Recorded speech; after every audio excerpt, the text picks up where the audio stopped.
আজকের ভিডিওটা বেশি ইন্টারেস্টিং হতে যাচ্ছে কারণ আজকে আমি আর শিশির যাচ্ছি বিনা দাওয়াতে দাওয়াত খাইতে। আর এদিকে দেখি শিশির মানে শীতে একেবারে কম্বল টম্বল নিয়ে বের হয়ে পড়ছে। তো যাই হোক ভাই, আমি আর শিশির এদিকে যাইতেছিলাম রাস্তা দিয়ে হাইটি হাইটি মানে বিনা দাওয়াতে দাওয়াত খাওয়ার জন্য। তো অবশেষে আমরা চলে আসলাম রেল লাইনে। তো এখান থেকে একটু ভেতরে গেলে অনুষ্ঠান বাড়ি। তো চলেন ওইখানে সবার সঙ্গে দেখা হচ্ছে। একটা কাজ হয়ে গেছে, বিনা দাওয়াতে আমরা দুজন আজ দাওয়াত খাইতে আইছিলাম। তো পরে মানে দাওয়াতের ঈদ মানে তারা খায় রেল লাইনের ঈদে পলাচ্ছি ভাই। তো প্যান্ডেল কোন জায়গায় করেছে? এমন জায়গায় প্যান্ডেল করেছে দাওয়াত খাওয়ার ঈদ এখন ওই যে প্যান্ডেল আমাদের পিছনে।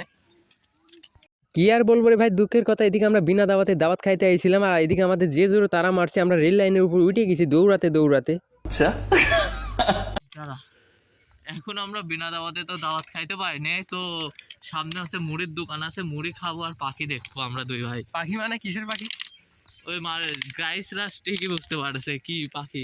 আচ্ছা তো যাই হোক, দেখি কি পাখি দেখায় আজকে শিশির। তো সামনে মুড়ির দোকান, মুড়ি দুইজন তো নিলাম আর খাইলাম, পাখিও দেখতে পাইছি। আপনারা যদি আসেন ওই সামনে মুড়ির দোকান বসে একটু দেখাতে। কোন জায়গায় মুড়ির দোকান? পিছনের দিকে মুড়ির দোকান, ওখানে পাখি। ওই যে আমাদের পিছনে মুড়ির দোকান। তো এখান থেকে মুড়ি টুড়ি কিনে আমরা পাখি দেখার জন্য আবার রওনা হয়েছি।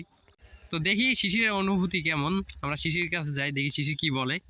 তো দেখি শিশির কি বলে আমাদের। আমার তো কিছু কবার নেই এখন, খালি খাওয়ার টাইমে মানে কোনো কথা বলতে হয় না। राजा जी अपनी शक्तियों का पूरा इस्तेमाल कर रहे हो। আচ্ছা এই যে পাখি, আচ্ছা পাখিগুলা কোন জায়গায়? সামনের দিকে আছে আবার দেখো। ওই সামনের দিকে এখন আমরা যাবো পাখি দেখার জন্য। তো এখানে গিয়ে আমরা কোনো পাখি টাখি পাই নাই, যার কারণে আমরা সরিষা ক্ষেতের মধ্যে নেমে গেছি ভিডিও শুট করার জন্য, মানে একটু মেয়েদের মতো পোস্ট পাস নিচ্ছিলাম। তো যাই হোক ভাই, এদিকে আমি শিশিরকে ভিডিও শুট করে দিচ্ছিলাম আর অন্যদিকে শিশিরও আমাকে ভিডিও শুট করে দিচ্ছিল। আর আজকের ওয়েদারের কথা কি আর বলবো রে ভাই, মানে পুরো অবস্থা খারাপ ছিল, যার কারণে আমি আপনাদের মাঝে পুরো ভিউটা ভালো করে দেখাইতে পারি নাই, শুধু ওয়েদার খারাপের জন্য। আর আজকের ভিডিওটা আমি নিয়ে পর্যন্তই ছিল। যারা নতুন আমাদের ফেসবুক পেজটি এখনো পর্যন্ত ফলো করেন নাই তাদেরকে বলতেছি অবশ্যই আমাদের ফেসবুক পেজটি ফলো করে পাশে থাকবেন এইরকম ভিডিও পাওয়ার জন্য।